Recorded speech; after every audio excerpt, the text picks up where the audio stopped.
Curriculum Development and General Counsel for CALI, the Center for Computer Assisted Legal Instruction. And today we're going to be talking about adding media to CALI lessons using CALI Author. First thing, I want to thank you very much for attending and let you know that if you have any questions, there's a little hand icon that you can click on and raise your hand. And my colleague Austin Greathouse is helping me with this presentation today, and he's monitoring your hand raising. So if you have a question at any point, you can raise your hand and maybe give just a practice raise here if you would. We're not going to try the wave moving west to east coast, but if you want to try practicing raising your hand and then putting it down just so that you get a feel, it's kind of a goofy little icon action to move on. So as I said, we're going to be working with adding media to CALI lessons, and there are a couple different types of media that you can use and do here. First, before we get into that, though, let me back up a bit and remind you that we're recording all of our CALI webinars for future prosperity, or that's not quite the word, the future, and they're all located on calivideos.blip.tv. So if you're Twittering right now or on Facebook, you might want to put out this URL and have folks go to it, and they can see all of our webinars in the past. And if you're looking for something to watch on a Saturday evening, I highly recommend some of our webinars. They're short and well worth a small bag of popcorn in the microwave. And if you have questions, you can always review the webinars or contact us. I'm the square block on the left, and my colleagues have really fancy edged pictures because they do better with all these fancy tools than I do. But I really know CALI Author. So let's talk about CALI Author here.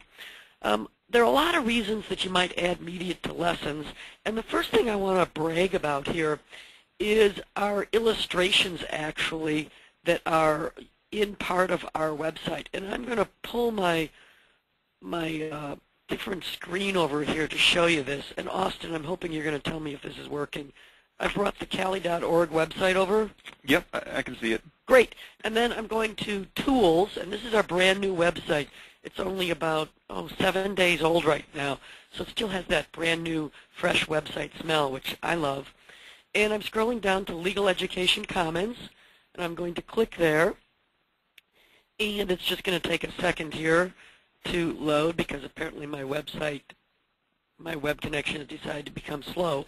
We've got over 400 drawings in a Legal Education Commons, and the drawings are categorized by legal concept and by things in the drawing. So in other words, the fireworks show that I just had displayed on my screen would be categorized by city, fireworks. Basically, my instructions to people who are categorizing is any nouns and adjectives you can think of. I scroll down the page, and I hit our illustration page. And when the page loads, you can see that it's got a couple images here. The names of our pictures sometimes give you a tongue-in-cheek idea of what they're about, and sometimes it's very accurate. Across the top here you see Deep Throat. That's our own classified documents being shared. Then you also see libel, which is some folks looking at newspapers. That could be used in a variety of settings. And then our Congress diagram. This page reloads every time you come to the website. If so, next time you come to the website hoping to see Deep Throat again, you're going to be surprised by seeing one of our other 400 images. And if you want to find and search a lesson, you can go under Find Resources. All these buttons will find you different things. And then you can search. You're allowed to use any of these images that you want in your CALI lessons or in your classes. If you want to find a bunch of pictures with lawyers in them, you can find various pictures. You see I've got a big scroll bar here on the right. And what we do is two things. We're giving you the image. We're giving you a screenshot of how the image is used in the lesson. And then we're giving you a little bit of description of how the image is used. And as I said, a lot of the images can serve multiple purposes. While this particular image, for example, may have originally been in interpreting language of conveyances, looking at it, I think it could also come up under a wills or just any sort of contract language, a purchase of property, things like that. So feel free to follow the directions on the page and download the images and use them. So I have gone ahead and grabbed some of the images, and we're going to move forward here. And as I say, there are 400 roughly. More are added weekly. If you can't find something using our keywords and concepts, there's a place where you can add keywords and concepts to make searching easier. And you're always welcome to contact me. I've worked with the authors of the lessons who requested the images, and I've worked with our freelance artist who's created all the images. So somewhere hidden in my brain is a rough memory of a lot of these pictures, and I might be able to help locate something that would be useful. And I'm just teasing you here by first discussing pedagogical concepts before we move on to the actual nuts and bolts of adding images to lessons. So one of the first things I want to talk about is why would people add an image to a lesson? A lot of professors are not visual learners, but we're finding that a lot of our law students are. So a visual image can often cement an idea for students, and actually I'll foreshadow a project that we've started working on the past few months here at CALI. It's called the Key Case Illustration Project, where we're using our freelance artists to draw a single frame drawing of various key cases such as Miranda, Terry versus Ohio, Terry versus U.S., I guess, Matt versus Ohio, things like that. Obviously, in our exercise, we get the case names right. So, and I joke. The lesson or the images can also be a visual mnemonic for students. I've talked to a lot of law professors who assign CALI lessons, and when there's an image, the students will often come in their room and in their office and say, I've got a question about the problem that involved the strawberry cake in this particular lesson you had to work through. It's just a way to add some concreteness and something that the students can hang their intellectual hat on, for example. Faculty often add audio as it adds authenticity to the lesson. Imagine having a clip of the Supreme Court with one of the justices asking a question in an oral argument. That adds a lot more authenticity to hear the actual justice's voice asking the question and the attorney desperately trying to answer without being interrupted again by the court, as opposed to just a plain text file or the statement in a lesson, the court asks the following question. It brings it more alive for students. Video is also able to be included in a CALI lesson, and you can use video from one end of a continuum, which is just you as a head, a talking head, giving a bit of a lecture to students, if you will, maybe outlining a scenario to them or something. Or it could be a scene that you've staged in your hallways at your school of people walking down the hall and perhaps making slanderous comments to each other about a third party, or you could have any sort of showing by example thing. If you're going to be using video, we're going to cover that in another webinar because it's a bit more of a complex topic. But we're finally going to move on to adding images and audio. And images come in two formats, a static image and then what we call a slideshow. So let me find my CALI Author icon here. Hold on a second.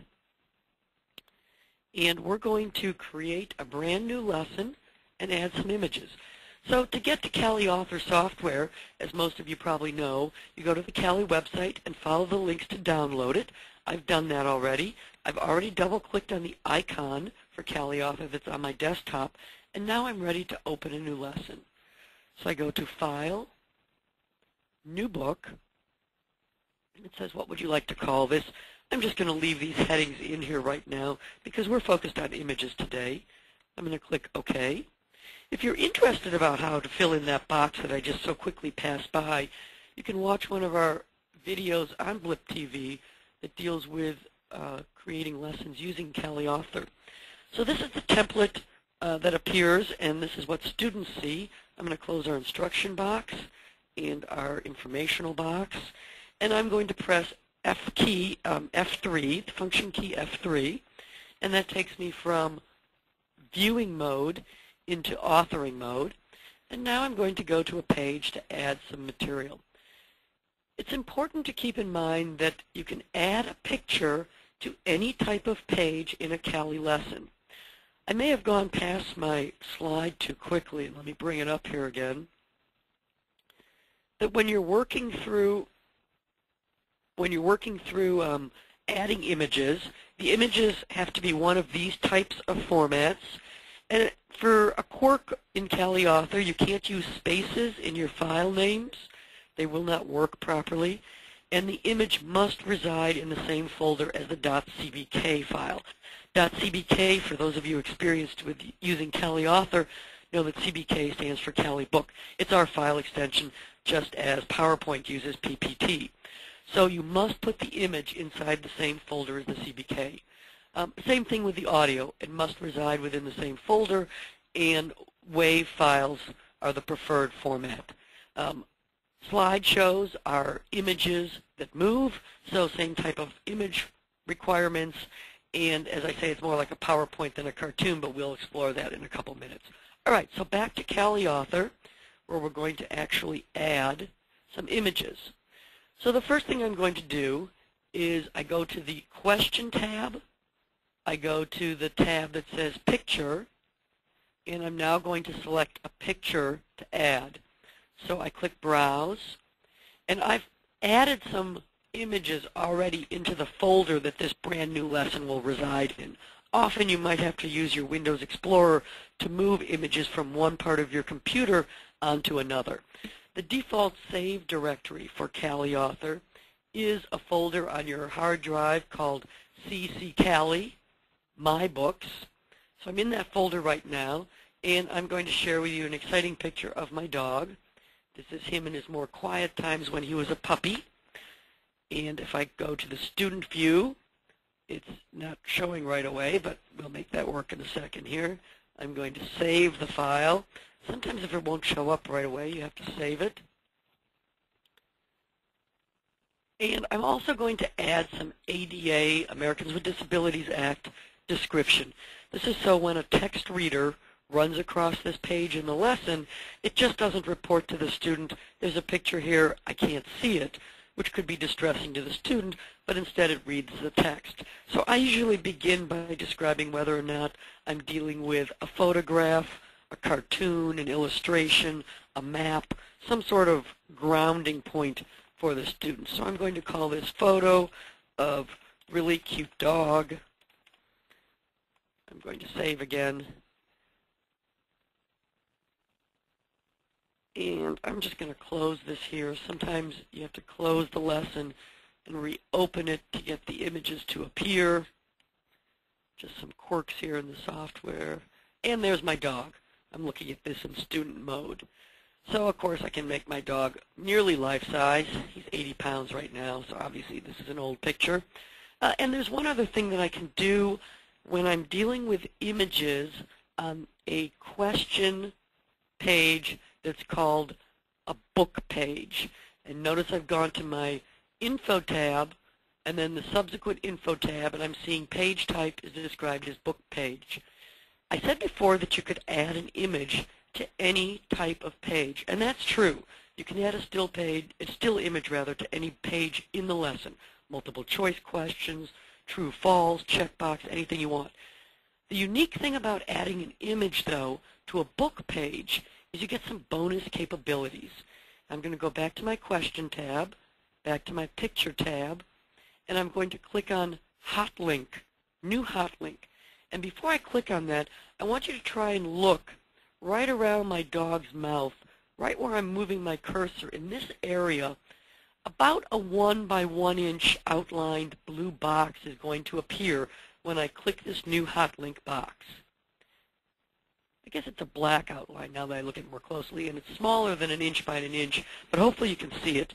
And as I move my cursor over it, you see a couple bits of information appear. First of all, I get that big plus sign thing, which indicates to me I can drag this around and I can stretch the box.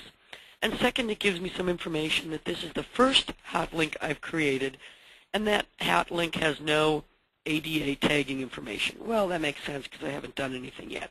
So I'm going to make this a little bit bigger, and I'm going to stretch it, and now I'm going to drag it over this raggedy looking thing which passes as my dog's toy.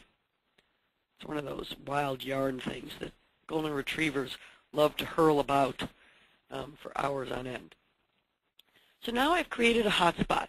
And what this means is when the student is in the viewing mode of the lesson and the student comes upon this image, you can give the student directions in the text that say something like, in this instance, click on the dog's toy. Pretty straightforward. However, if you had an instance where you had 2 or 3 characters shown handing materials to each other, or maybe someone is threatening someone, you could have the student click on the part of the image that contained the actual assault. And so it's a useful tool as in identifying what's a key fact from all the facts that are presented in an image. Now, whenever I have a hot link that I've created, I need to create a destination for that pop-up to go to, because what it's creating when you click on it is a pop-up, which, as you know from working with CALI Author, is a little box that appears on the same page that you're on and provides additional information. So I've moved my cursor over this dog toy box, and I'm now using my right mouse button to click, and I'm going to say Change Link. So I click on the Change Link category, and it says, where would you like to go? I can go anywhere I want. I could go to a website based on dog toys. I could go to a new pop-up. I could go to a different page in the lesson. I'm going to go to a new pop-up, and I'm going to call it Dog Toy just so I can find it easily next time. I'm going to click OK for the name. I'm going to click OK that I'm happy that it's linking to Dog Toy. And now when I go to student mode, I'm going to save my lesson here, and I hover over the dog toy. Oh, I need to add some text here. I forgot one thing. I'm going to go to my pop-ups listed on the left, go to my page called Dog Toy, my question tab, and I'm going to type in some text. So here's some exciting information about dog toys. Now I'm going back to my page so we can see how it's working. I move my cursor. You see how it changes. When I'm over his ear, it's an arrow. When I'm over his exciting toy, it's a pointy hand. I click on that, and there's the pop-up. I can also reset the color of this pop-up so I can reward students for getting this right. And more information about changing the grading is in our other webinar. So I want to reward students for getting this right. Let's see if the color is picked up. Sometimes you need to do a save sometimes for the changes to stick. Close the file and open it. You're probably not like me when you're actually writing a lesson. You're probably not checking every single keystroke you made, and it's not turning green for some quirky reason. I've been having some problems with my computer today, so I'm sure it's me and not the software. All right, so that's one type of image we can add. Now what I'm going to do is add a page here and add a couple other images and show you how you can create a slideshow. A slideshow is a fantastic way to present information to students in a screen-by-screen fashion. And this is called animation. So you notice I'm on the question tab. I'm on the animation tab. And when I think animation, to be honest, I think Wile E. Coyote running off of a cliff, having that momentary uh-oh and crashing down to the bottom of the cliff, followed by the anvil. And what we mean is really a PowerPoint gradual reveal slideshow. And you can put a number of slides in, and I'm going to select 5 to put in. I made the slides earlier today, and they're already sitting in my Books folder. And so I'm just going to go out and find them. They're all JPEGs, so there they are listed. I named them in order just for my convenience. And I'm going to the next one. This is number 2. I'm going to browse to it. Let me get this to display here. And it's hiding my images from me. That's not fun. Let me see if it'll do my third one. There we go. That's my third one. I'm going to go back and add my second one because sequencing is very important to me. You'll notice that my file names have no spaces in them. I'm not using fancy file names. I'm just using things that I can find later. And some of you already might be guessing the subject here that I've drawn a little scenario for. I'm going to save this again and see if we can get this slideshow to work. I'll add some text. Of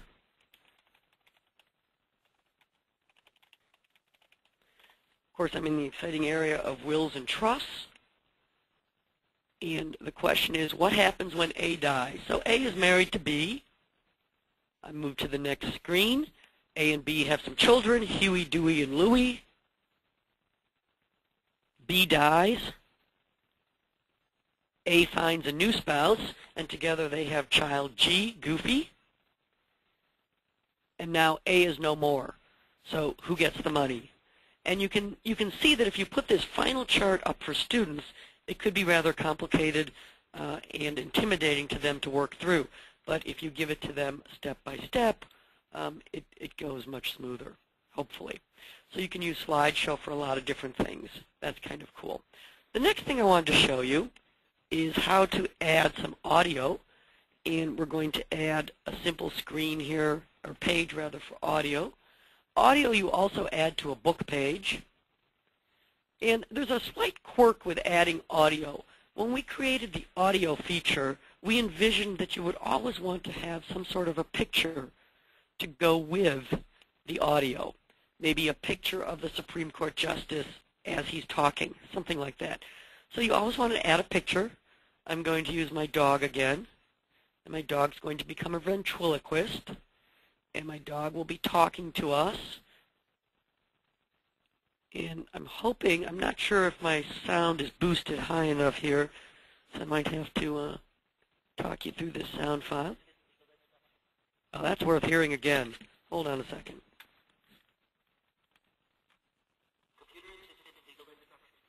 Pretty exciting, huh?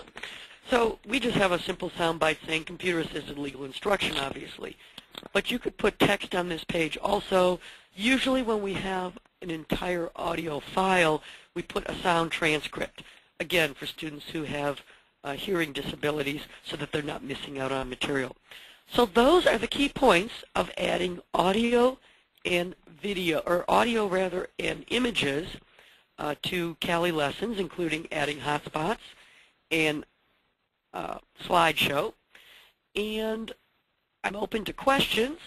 I also want to tell you about our next webinar, which is next Friday. We do these webinars roughly every week, and you can sign up at CALI to receive information about all of our upcoming webinars. And next week we're talking about Twitter from the perspective of the law school communication. And I put a couple notes here that you can look at, contact information. Surprisingly, mine fell off the bottom. So you can contact me also at dquentel@cali.org. If you have any questions, I have a 5-minute rule, which means if you spend 5 minutes working on anything in CALI Author, which includes adding images, which can be tricky actually, please telephone me and I'd be happy to talk you through it. So are there any questions? I gather not. Well, I want to thank you all for your time this afternoon and invite you to come back next week or visit us on Blip TV. Thank you very much.